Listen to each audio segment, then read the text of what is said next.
Hello ഹായ്സ് good morning. രാവിലെ ഞാൻ ഒരുപാട് നാളായിരുന്നു വീഡിയോ ചെയ്തിട്ട് വീണ്ടും ഒന്ന് തിരിച്ചു വരാനുള്ള ഒരു ശ്രമത്തിലാണ്. ഞാൻ ഇന്ന് കറി വെക്കാൻ പോകുന്നത് നമ്മുടെ കാട്ടുമാങ്ങ കറി വെക്കാനുള്ള ശ്രമത്തിലാണ്. അത് പൊളിച്ചെടുത്തു. അതിനുള്ള ചേരുവകൾ എന്നു പറഞ്ഞു കഴിഞ്ഞിട്ടുണ്ടെങ്കിൽ നമ്മൾ പച്ചമുളക് എടുത്തു, കൊച്ചുള്ളി എടുത്തു, അത് 2 ജീരകം എടുത്തു, അല്പം മഞ്ഞൾപ്പൊടി ചേർത്തില്ലെങ്കിൽ കുഴപ്പമില്ല, പക്ഷേ അല്പം മഞ്ഞൾപ്പൊടിയും കൂടെ എടുത്തേ.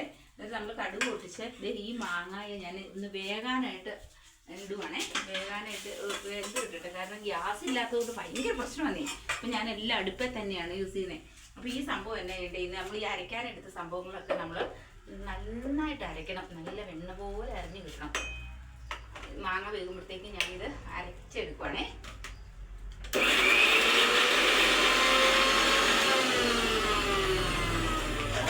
എടുത്തിട്ട് അരപ്പ് ഇതിലേക്ക് ഇട്ടിട്ട് കടുക് താളിച്ച്, അതായത് ഉള്ളി അരിഞ്ഞ്, അതാ ഇച്ചിരി ടേസ്റ്റിയാണ്. ഉള്ളി അരിഞ്ഞിട്ട് മറ്റേ കടുക് താളിച്ച് ഈ അരപ്പും ചേർത്ത് തിളപ്പിച്ചെടുക്കുക. മാങ്ങ നന്നായിട്ട് വെന്തെടുക്കണം. ചില മാങ്ങ ഇച്ചിരി പഴുക്കാത്ത മാങ്ങ ഉണ്ട്, അതുകൊണ്ടാണ് ഞാൻ വെള്ളം ഒഴിച്ച് വേവിക്കാനിട്ട് അല്ലെങ്കിൽ അത് കടുക് താളിച്ച ഒപ്പം അരപ്പിൻ്റെ കൂടെ ഇട്ടാൽ മതി. പക്ഷെ ചില മാങ്ങ എൻ്റെ അധികം പഴുത്ത് കിട്ടിയിട്ടില്ല, അതുകൊണ്ടാണ് ഞാൻ ഇങ്ങനെ ചെയ്യുന്നത്. അപ്പോൾ ഗുഡ് മോർണിംഗ്, എല്ലാവർക്കും ഗുഡ് മോർണിംഗ്. എല്ലാവർക്കും നല്ലൊരു ദിനവും കൂടെ ആശംസിക്കുന്നു. ഓക്കെ.